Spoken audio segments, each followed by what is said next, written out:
Hello guys, welcome back to my YouTube channel The Nursing World. I am here with another new update for all of you. So आज की जो हमारी video आप सभी ने thumbnail और title देख ही लिया होगा कि क्या CET का एग्ज़ाम है हमारा जो कि 16 जून को होना था, वो क्या पोस्टपोन्ड हो गया है या फिर कैंसिल हुआ है, क्या हुआ है। सो ये आज हम इस वीडियो में डिस्कस करेंगे। ये वीडियो मैं सिर्फ आपके जो डाउट्स हैं उनके रिलेटेड ही बना रही हूँ क्योंकि आपके डाउट्स आ रहे थे। So it is most important to clear your doubt first. So आप जैसे स्क्रीन पे देख रहे हो, बच्चों ने पूछा हुआ है कि रजिस्ट्रेशन फॉर्म कब निकलेंगे या फिर जो एग्ज़ाम की डेट है वो पोस्टपोन्ड हो गई है क्या। सो आपके ये डाउट्स जेन्युइन भी है बिकॉज जो टेंटेटिव डेट शीट आउट हुई थी मैं आपको दिखा देती हूँ एक बार। सो ये देखिए, ये यहाँ पे ऑफिशियल नोटिस आया था मतलब PGIMS रोहतक से। सो इनकी नोटिस के रिगार्डिंग अगर हम बात करें कि कब जो है एग्ज़ाम की टेंटेटिव डेट इशू की गई थी, वो आप स्क्रीन पे देखिए यहाँ पे 16/6/2014 सो 2024। सो ये यहाँ पे देखिए आप कि जो इशू की थी डेट, उसके अगर हम कंपैरिजन में देखें कि कब जो है रजिस्ट्रेशन पोर्टल ओपन हो जाने चाहिए थे। सो मिनिमम 10 to 12 डेज़ का जो है आपके पास टाइम होता है किसी भी, अगर आप एंट्रेंस एग्ज़ाम का या फिर कोई और एग्ज़ाम का आप जो है एग्ज़ामिनेशन फॉर्म या फिर एप्लीकेशन फॉर्म फिल कर रहे हो। सो आपको रजिस्ट्रेशन के लिए मिनिमम 10 to 12 डेज़ दिए जाते हैं। सो इसके अकॉर्डिंग अगर इन्होंने ये देखिए, ये इशू कब की थी, ये देखिए 17/5/2024 को इन्होंने ये मतलब 1 महीने का गैप दिया था।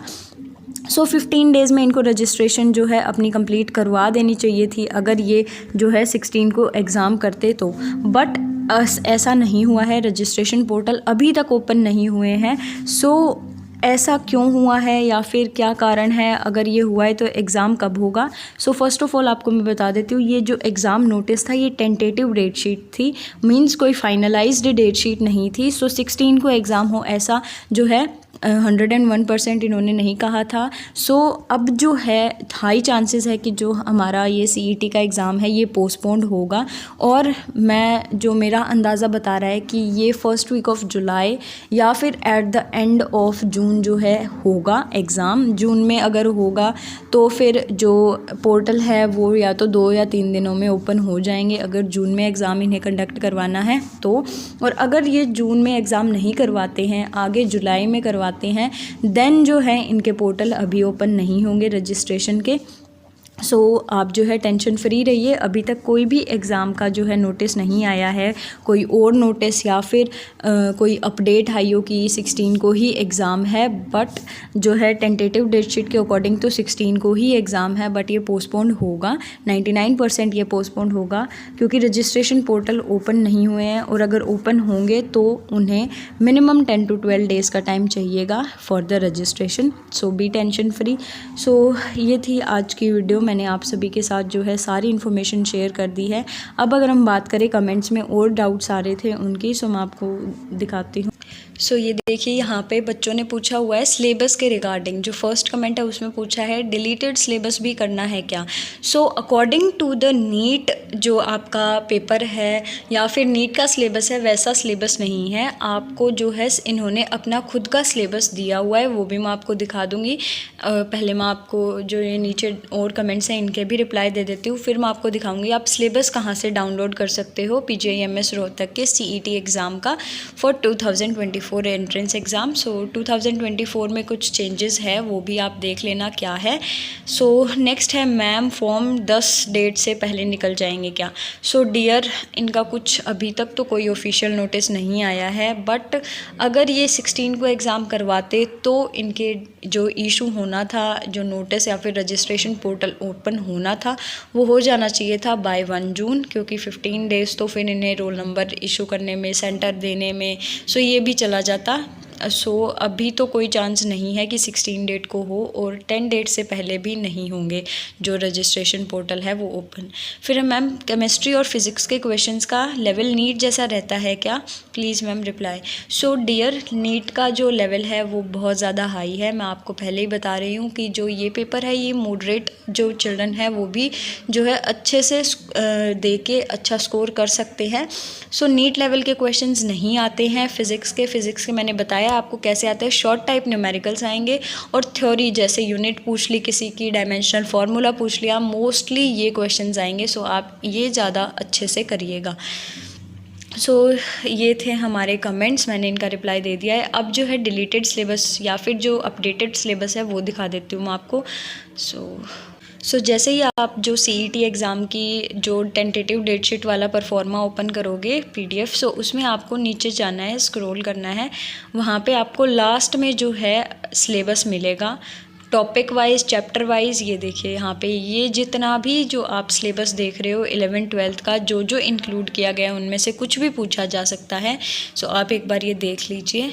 +1 एंड +2 फिज़िक्स वर्ड, ये फिज़िकल वर्ड, मेजरमेंट, काइनेमेटिक्स, ये सब जो है आपके इंक्लूडेड है, देख लीजिए। और नीचे जो है फिज़िक्स में टॉपिक वाइज जो है दिए गए हैं कि इस चैप्टर में से ये टॉपिक है, इस चैप्टर में से ये टॉपिक है। अकॉर्डिंग टू द टॉपिक आप प्रिपेयर कीजिएगा। नीट का जो सिलेबस है वो डिफरेंट है, ये सिलेबस है वो डिफरेंट है। दोनों का मिक्स मत कीजिएगा। अगर कोई नीट लेवल की किसी ने तैयारी की हुई है उसके लिए तो ये पेपर और भी ज़्यादा आसान है, वो और अच्छे से जो है इस पेपर को अटैम्प्ट कर सकता है। बाकी फ़िज़िक्स में मैंने आपको बता दिया है कि न्यूमेरिकल्स आएंगे, और जो हमारी केमिस्ट्री है उसमें से ऑर्गेनिक केमिस्ट्री का पोर्शन ज़्यादा आएगा। बायो में से तो जो मतलब बायो के अगर आप स्टूडेंट हो, बायोलॉजी ऑलमोस्ट सबका फेवरेट सब्जेक्ट होता है। बायो में तो किसी को कोई दिक्कत नहीं होगी। एज़ कम्पेयर टू 11th जो 12th का सिलेबस है वो थोड़ा सा ज़्यादा आता है। आप उसके अकॉर्डिंग जो है अपनी प्रिपरेशन कर लीजिएगा। ये देख लीजिए, मैंने आपको सिलेबस भी बता दिया है कि आप कहाँ से जो है सिलेबस डाउनलोड कर सकते हो, क्या क्या टॉपिक इंक्लूडेड है। अगर आपके और कोई भी डाउट है आप वो भी जो है कमेंट सेक्शन में फ्रीली शेयर कर सकते हो। दूसरा जो है PGI MER चंडीगढ़ के बारे में बच्चे पूछ रहे हैं कि PGI MER चंडीगढ़ में जो है कैसा पेपर आता है, क्या CET का और PGI MER चंडीगढ़ का लेवल सेम होता है। नहीं, PGI MER का जो लेवल है वो थोड़ा सा हाई होता है, जो नीट लेवल है उससे थोड़ा सा लो होता है, और इससे तो ज़्यादा हाई ही होता है उसका लेवल। अगर आप उसमें जो है अटेम्प्ट कर रहे हो, उस पेपर में अपीयर हो रहे हो, उसकी तैयारी आपको अच्छे से करनी होगी, बिकॉज़ उसकी परसेंटाइल बहुत ज़्यादा हाई जाती है। इसमें परसेंटाइल नहीं होती है, इसमें आपका सीधा स्कोर होता है कि आउट ऑफ 180 आपके कितने स्कोर आ रहे हैं। And if you want to secure a good seat in any of the government, private और semi government college, then you should at least have above 70 marks. आपके 70 मार्क्स से तो ऊपर होने ही होने चाहिए, वरना आपको जो है कॉलेज मिलने में दिक्कत आएगी। बिकॉज़ जो पिछली बार काउंसलिंग हुई थी उनमें बच्चों को जो बिलो 70 थे या फिर 70 की रेंज में थे उनको कॉलेज नहीं मिला था लास्ट राउंड तक भी।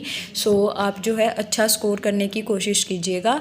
अगर आपके और कोई भी डाउट्स है देन आप जो है कमेंट सेक्शन में पूछ सकते हो। अब जो वीडियोज़ आएगी वो आपके कमेंट का मैं थ्रू वीडियो रिप्लाई दूँगी। वीडियो में आपके सारे कमेंट्स में जो है रीड करूँगी, सबकी डिटेल वाइज मैं आपको इन्फॉर्मेशन दूंगी या फिर गाइड करूँगी। Stay connected with the channel for more such update, and if you have not subscribe the channel yet then please do subscribe the channel for more such updates and hit the bell icon for the latest updates. आपके पास जो है notification सबसे पहले जाएगी।